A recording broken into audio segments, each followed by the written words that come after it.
Olá, meus amigos, tudo bem com vocês? Eu tenho sempre falado aqui sobre os malefícios que uma doutrinação nas escolas e principalmente nas universidades tem trazido ao nosso país. Eu vou colocar aqui para vocês uma matéria e inclusive vou ler junto com vocês e vocês vão ver o tamanho da indignação que isso pode causar. Quando uma pessoa é um militante de esquerda, é ali um pessoalista, um comunista ou um petista, e ele resolve defender essas pautas esquerdistas, como disseminar o ódio a policiais, como defender bandidos, defender estupradores, ele é apenas um militante, um idiota de um militante. Mas quando esse militante estuda, vai para uma universidade, se forma e acaba passando num concurso para juiz, quando ele veste a sua toga, ele tem que deixar aquele lado militante de lado e ele tem que seguir o que manda a lei. Olha o que aconteceu na cidade de Araçatuba. Uma viatura da Polícia Rodoviária Estadual estava passando na rodovia, avistou um veículo que estava parando em um posto de combustíveis e ali eles foram fazer uma averiguação e encontraram o veículo abarrotado de entorpecentes. No título da matéria está dizendo ali que o juiz soltou um trio, que era um homem e duas mulheres, e ainda estavam com duas crianças, soltou e ainda esse juiz alegou constrangimento ilegal por parte da polícia. Eu vou ler aqui junto com vocês, vou colocar aqui na tela, porque a coisa é escabrosa, é uma coisa ridícula, sabe? É claramente aquele militante comunista que se formou na universidade com aquela doutrinação ideológica peculiar nas nossas universidades e inclusive nas nossas escolas. E esse cidadão com certeza passou ali no concurso para juiz, mas ele não deixou o seu lado militante de lado. Olha o que diz a matéria.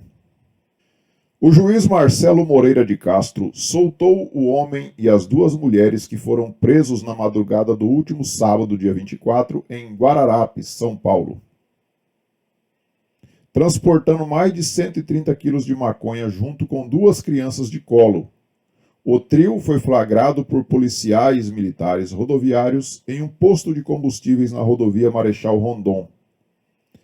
A liberdade foi concedida durante o plantão judiciário ainda no sábado, pois o magistrado entendeu que os investigados sofreram constrangimento ilegal ao serem abordados sem que houvesse qualquer indício de que estariam cometendo crime.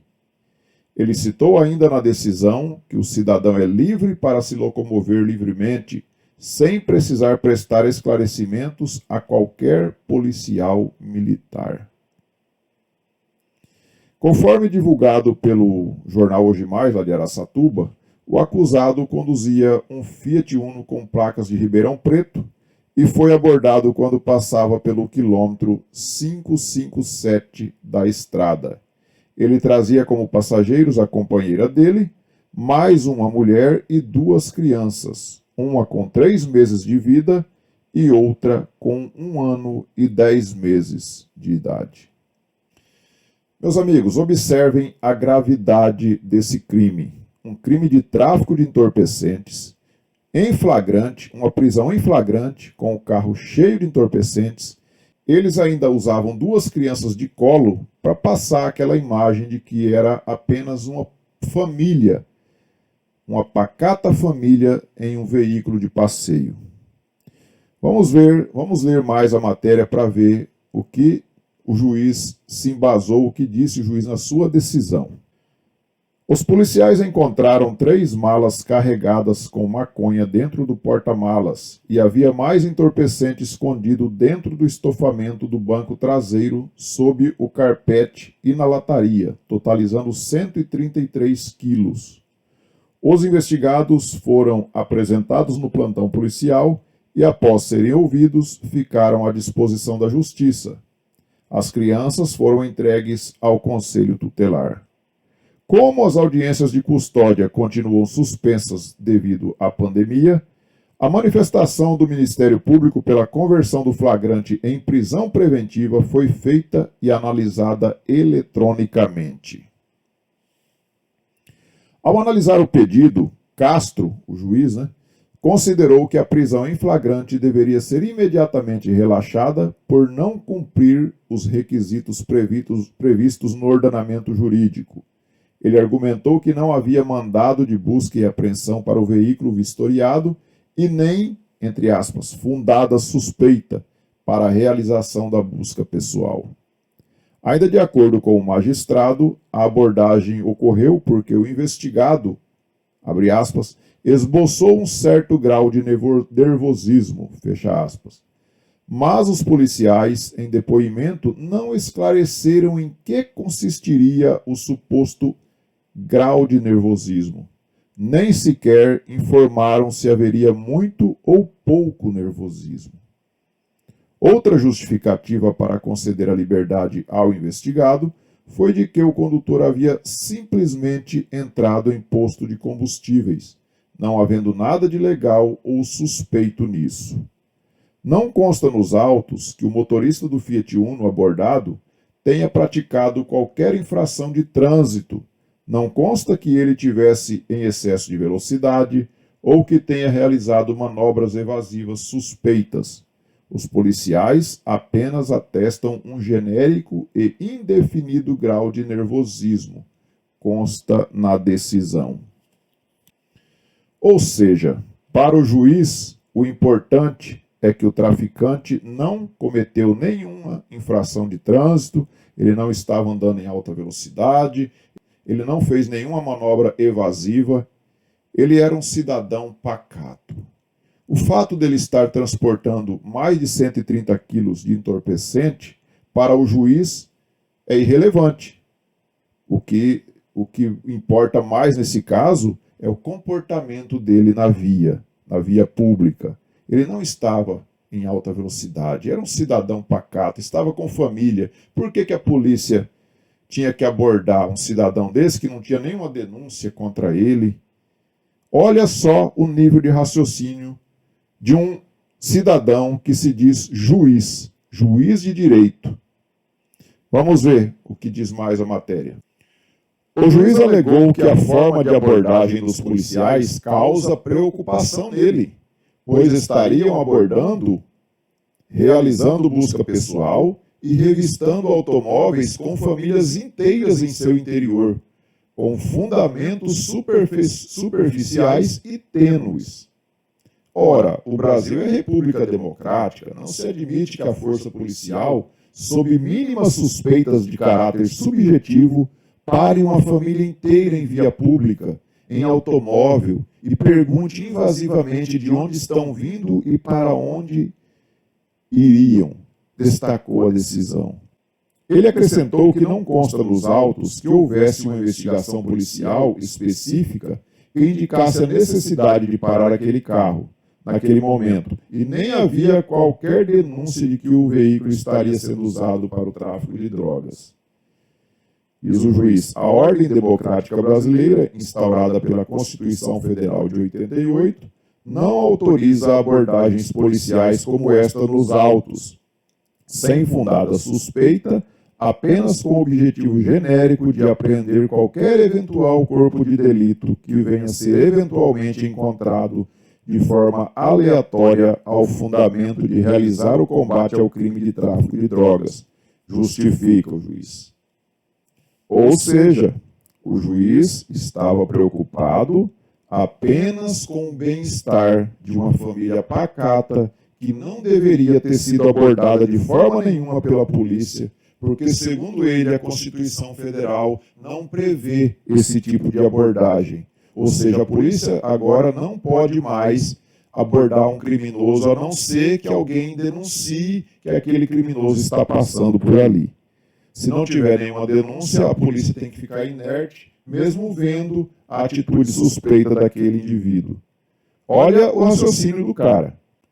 Ainda de acordo com o juiz, a Constituição não admite abordagens para averiguação. Portanto, deve ser considerada a ilegalidade da prova obtida contra o investigado durante a abordagem. Aspas para o juiz. A nulidade de provas ilícitas existe para desincentivar abuso pela polícia e por todas as autoridades de aplicação da lei. E o magistrado continua. Não é dado à polícia militar parar aleatoriamente e de forma indiscriminada pessoas em via pública por mínimos fundamentos para buscar qualquer crime que venha a ser encontrado. Tal conduta policial, além de abusiva, é característica de regimes autoritários e não de uma ordem democrática constitucional e livre, como a adotada pela República Federativa do Brasil, cita o juiz. Ele argumenta na decisão que a droga foi encontrada por acaso, assim como nenhuma droga poderia ter sido encontrada, o que leva a crer que muitas outras famílias foram da mesma forma abordadas e constrangidas em via pública. Aspas para o juiz. Inadmissível pretender-se combater o tráfico de drogas sem absoluto respeito pelos direitos constitucionais do cidadão. A ilegalidade do flagrante, portanto, é a única solução aceitável do ponto de vista legal e constitucional. Por fim, Castro alega que, em depoimento durante o flagrante, os policiais não se esforçaram para dizer em que consistia o suposto nervosismo do condutor do veículo, que os réus não possuem antecedentes criminais e que não foi qualificada nenhuma testemunha do flagrante, apesar de ele ter ocorrido em um posto de combustíveis, onde poderiam ser ouvidos funcionários, frentistas, clientes do posto e transeuntes. Além disso, argumenta que os depoimentos dos dois policiais que efetuaram a prisão durante o flagrante foram idênticos, o que demonstra que foram prestados em conjunto, ou houve apenas um ato de copiar e colar o depoimento de um no termo do outro, o que reduz a credibilidade. Os depoimentos das testemunhas para a Polícia Civil devem ser espontâneos e em separado para serem analisados por este juízo, para fins de homologação do flagrante. E acrescenta, este é outro motivo para este juízo não decretar a preventiva dos flagranteados, além das outras razões acima. A prisão preventiva é algo gravíssimo e não será decretada diante de elementos de convicção produzidos sem a devida seriedade, com termos de depoimento meramente copiados entre as únicas duas testemunhas do fato, concluiu o juiz. Diante da decisão, os acusados foram liberados sem fiança ou qualquer medida cautelar e foi autorizada a imediata destruição da droga, guardando apenas o suficiente para eventual contraprova. Então, meus amigos, observem a gravidade desse fato. O juiz ele estava preocupado com o depoimento dos policiais. Ele queria que os policiais tivessem falado em seus depoimentos coisas diferentes. Se os dois policiais estavam na mesma ocorrência, como que os policiais iriam contar fatos distintos em seus depoimentos? Mas o juiz estava preocupado apenas em encontrar distorções nos depoimentos dos policiais. E como não tinha, o juiz então optou por dizer que era um flagrante ilegal, porque não tinha nenhuma denúncia contra aquelas pessoas e que você abordar sem ter nenhuma denúncia é ilegal. Se for pensar dessa forma, como esse juiz está pensando, vai ter que ser extinta a Polícia Rodoviária Federal, porque a Polícia Rodoviária Federal, em quase todas as suas abordagens, elas são feitas sem denúncias. Elas são feitas para averiguar as pessoas, para identificar, para observar se não tem nada de ilegal. E isso é embasado na lei. Não tem nenhuma ilegalidade nisso. Mas, segundo esse juiz, a Polícia Rodoviária Federal trabalha de forma ilegal, porque aborda pessoas e isso é um constrangimento para as pessoas. Se você já foi abordado pela Polícia Rodoviária Federal em uma situação normal, que você foi ali pedido seus documentos, que foi solicitado que você até descesse do carro, abrisse o porta-mala, Houve algum constrangimento? Que constrangimento há nisso? O constrangimento ele há quando é uma situação de um bandido como esse. Aí ele realmente foi constrangido, mas um constrangimento legal, onde o indivíduo teria que ter ficado preso.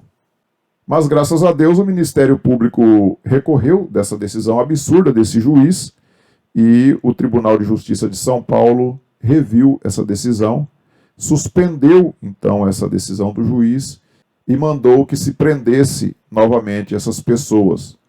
Então a polícia fez diligências em busca desses indivíduos e eles foram encontrados já numa rodoviária tentando fugir para Rondônia. Vocês se lembram que há alguns dias atrás o ministro Luiz Edson Fachin proibiu operações nos morros lá no Rio de Janeiro. E da mesma forma também ele proibiu que a polícia usasse helicópteros nas operações policiais.